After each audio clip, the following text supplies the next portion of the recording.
বেশি বেশি তেলাওয়াত করতে রাজি আছেন? সকাল সন্ধ্যা তেলাওয়াত করবেন তো? এই সূরার একটা নাম হচ্ছে সূরাতুল কাদিয়া। সূরাতুল তাকদি হাজাতা কারিইহা। যে এই সূরা তেলাওয়াত করে ওই তেলাওয়াতকারীর যে হাজত আছে, প্রয়োজন আছে, এই সূরার বরকতে আল্লাহ তার প্রয়োজন পূরণ করে দেয়। এজন্য বিশ্বনবী বলতেন এই সূরার নাম সূরাতুল কাদিয়া, মানুষের হাজত পূরণ করে দেয়। এই সূরা তেলাওয়াত করে যদি আপনি আল্লাহর কাছে কোনো বিপদ থেকে পানা চান অথবা কোনো প্রয়োজন নিয়ে দোয়া করেন, সূরার বরকতে প্রয়োজনটা পূর্ণ করে দেয় কে? কেউ যেটা পারে না, পারে কে?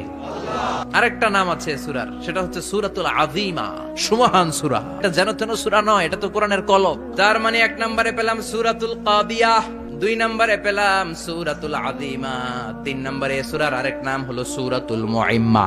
সূরাতুল মুইম্মা। মুইম্মার দুই অর্থ। এক অর্থ হচ্ছে এটার বরকতটা আম, সবার জন্য, যেই পড়ে সেই বরকত পায়, এজন্য মুইম্মা। আবার মুইম্মার আরেক অর্থ হচ্ছে যেই সূরা শত্রুকে অন্ধ করে দেয়। কি করে দেয়?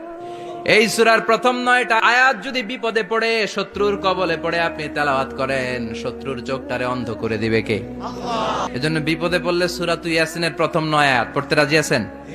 আল্লাহ তুমি তৌফিক দাও। আরো জোরে পড়েন আমিন।